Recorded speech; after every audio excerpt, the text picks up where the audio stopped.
have seen real Qing dynasty women dance. This video was taken in the late Qing dynasty in 1902. It records the daughter of an official family in Yunnan, in their own compound. A precious image of a dance performance for court officials. The dancing girl looks tall, lean body, even in our current judgment. Also, extremely slim, soft body. The face also looks very delicate. The only thing that seems to fly in the ointment, a little hunched over. After admiring the woman's appearance, and we'll go back and watch her dance. Due to the age, we don't know. What was he dancing about? But from the aura, it was also the most popular dance at that time. Look carefully at the two uncles sitting next to them. Pull dear who to walk with you. I saw the woman gently moving her feet. No big movements were made by both feet the whole time. That is, it is estimated that it has something to do with the fact that women had to bind their feet at that time, due to being wrapped into 3-inch golden lotus feet. Footsteps are severely limited. To maintain balance, from beginning to end, I didn't dare to make big movements. It's all body dancing gently. The main act was on the hands and the waist. Dance process. Keep moving your hands. Sometimes open, they close. Or dancing the ribbons on your clothes with your hands on your hips. Soft and gentle. From this, I can see the court official smoking a cigarette next to him. It's done. His eyes never left the woman's half a step. I just kept staring at it while watching the women dance. A big dog behind the woman. It caught my attention. More curious. Could it be that there were wealthy families who kept pets in ancient times? Is it towards the market? This video was taken in the late Qing dynasty in 1903. It truly records the Yunnan people's market. Precious images for sale.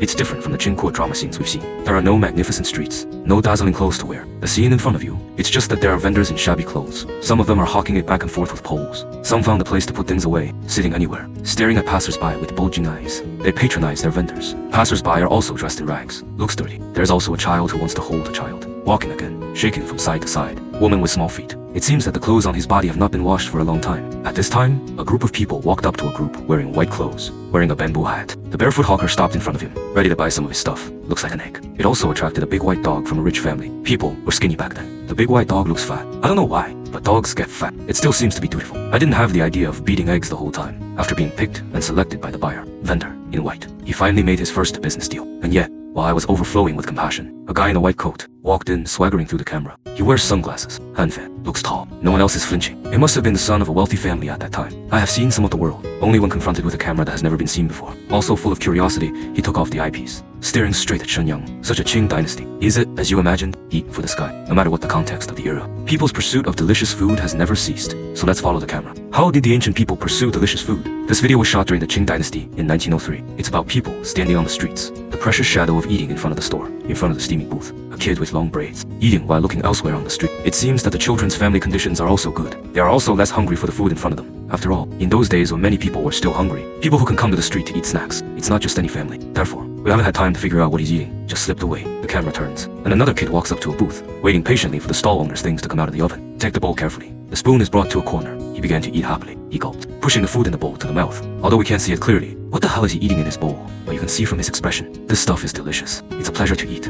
So I ate the food in the bowl within a few spoonfuls, then subconsciously wiped his mouth with his hand. Gave a smug smile. The two brothers here look shabby. They were in rags, so I hold the hard-looking biscuits in my hands. They're all delicious. No dislike. It is said that if you travel back to the ancient Qing dynasty, facing the delicious food that seemed at the time, do you dislike it? After all, good food is good food. You see this annotation, there will be hesitation. Last time we watched the end of the Qing dynasty. Real images of court officials visiting temple fairs. At that time, ordinary people visit temple fairs. And what was it like? This video was taken in the late Qing dynasty in 1902. It records that time, the precious images of ordinary people visiting temple fairs. Many of them women who go out with their feet wrapped during the Qing dynasty. Take the little beauty and the big one is ugly. It is the aesthetic starting point of women's foot binding in traditional society. And this custom is again tied to marriage. And at that time, 3 wives and 4 concubines were popular. Low status of women, causing women to satisfy men's aesthetics. From a small age, he reluctantly wrapped his feet into a 3-inch golden lotus in order to find a good family. This photo shows the foot. It was at that time that the beautiful 3-inch golden lotus feet were known. Let go of what we disagree with now. This kind of deformed aesthetic theory, key foot, it's also causing serious inconvenience to women's bodies. In the video, men and women go to temple fairs the same way. Women look 10 times harder to walk due to the small feet. The contact area is narrow enough. Obviously my feet can't hold my body. Walk around. It also looks laborious. This imbalance is also reflected in children at that time. One by one, the boys walked like flies, and the girls were leaning up. Take it one step at a time, especially when it comes to the stairs. Almost all require support